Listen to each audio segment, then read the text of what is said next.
Assalamualaikum warahmatullahi wabarakatuh. Kami dari kelompok 3 yang beranggotakan Ayu Intani Yahya, Azripa Nurul Pandowo, Putri Fajarwati, dan Siti Nurjamilah akan mempresentasikan hasil diskusi kami mengenai teori belajar behaviorisme. Konsep teori Skinner. B.F. Skinner berkebangsaan Amerika dikenal sebagai tokoh behavioris dengan pendekatan model instruksi langsung atau directed instruction dan meyakini bahwa perilaku dikontrol melalui proses operant conditioning. Operant conditioning merupakan salah satu dari dua jenis pengondisian dalam pembelajaran asosiasi, associative learning. Pembelajaran asosiatif adalah pembelajaran yang muncul ketika sebuah hubungan dibuat untuk menghubungkan dua peristiwa. Dalam operant conditioning, individu belajar mengenai hubungan antara sebuah perilaku dan konsekuensinya. Teori belajar operant conditioning menurut Skinner dalam Dimianti Mahmud 1989, tingkah laku bukanlah sekedar respon terhadap stimulus, tetapi suatu tindakan yang disengaja atau operan. Operan ini dipengaruhi oleh apa yang terjadi sesudahnya. Jadi, operant conditioning atau operant learning itu melibatkan pengendalian konsekuensi.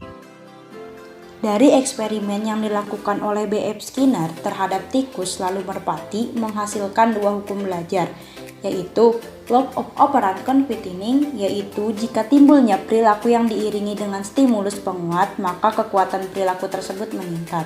Yang kedua, law of operant extinction, yaitu jika timbulnya perilaku operan yang telah diperkuat melalui proses conditioning itu tidak diiringi stimulus penguat, maka kekuatan perilaku akan menurun bahkan musnah. Yang selanjutnya, prinsip belajar menurut Skinner. Yang pertama, penguatan atau reinforcement. Reinforcement didefinisikan sebagai sebuah konsekuen yang menguatkan tingkah laku atau frekuensi tingkah laku. Yang kedua, hukuman atau punishment. Apabila reinforcement memperkuat perilaku, maka hukuman memperlemah dan mengurangi pengaruhnya. Terdapat dua jenis hukuman, yaitu positif dan negatif. Yang ketiga, pembentukan atau shaping. Pembentukan merupakan teknik penguatan yang digunakan untuk mengajari perilaku yang terdapat pada hewan dan manusia yang belum pernah mereka lakukan sebelumnya. Yang keempat, penghapusan atau extinction. Extinction adalah mengurangi atau menurunkan tingkah laku dengan menarik reinforcement yang menyebabkan perilaku tersebut terjadi. Yang kelima, generalisasi dan diskriminasi.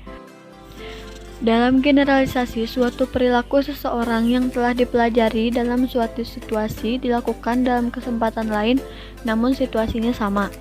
Diskriminasi merupakan proses belajar bahwa suatu perilaku akan diperkuat dalam suatu situasi, namun tidak dalam situasi lain. Selanjutnya, aplikasi teori Skinner dalam pembelajaran. Yang pertama, bahan yang dipelajari dianalisis sampai pada unit-unit yang terkecil. Kedua, hasil belajar harus segera diberitahukan kepada siswa, jika salah dibetulkan dan jika benar diperkuat. Ketiga, dalam proses pembelajaran tidak dikenakan hukuman. Keempat, dalam pendidikan mengutamakan mengubah lingkungan untuk menghindari pelanggaran agar tidak menghukum. Kelima, tingkah laku yang diinginkan pendidik diberi hadiah. Selanjutnya, hadiah diberikan kadang-kadang atau jika perlu. Kemudian, tingkah laku yang diinginkan dianalisis kecil-kecil, semakin meningkat mencapai tujuan. Selanjutnya, dalam pembelajaran sebaiknya digunakan pembentukan. Yang terakhir, mementingkan kebutuhan yang menimbulkan tingkah laku operan. Selanjutnya, kelebihan dan kekurangan teori belajar operant conditioning Skinner. Kelebihannya yang pertama, dengan diterapkannya dalam pendidikan akan memberikan semangat tersendiri bagi siswa karena adanya pemberian hadiah, sehingga memacu semangat untuk belajar. Kedua, siswa lebih aktif dan semangat dalam menjawab pertanyaan dari guru dengan harapan akan mendapat reward. Ketiga, memacu siswa untuk terus berprestasi dalam kelas. Adapun kelemahannya, yaitu adanya pelaksanaan mastery learning, yaitu siswa mempelajari materi secara tuntas menurut waktunya masing-masing, karena setiap siswa berbeda-beda iramanya. Akibatnya, siswa naik atau lulus sekolah dalam waktu yang berbeda-beda. Yang kedua, adanya kecemburuan kelas. Dan yang terakhir, bagi anak yang dapat menjawab pertanyaan guru, ia akan mendominasi. Sedangkan yang tidak bisa, ia akan diam. Mungkin cukup sekian dari kelompok kami. Mohon maaf bila banyak kesalahan. Wassalamualaikum warahmatullahi wabarakatuh.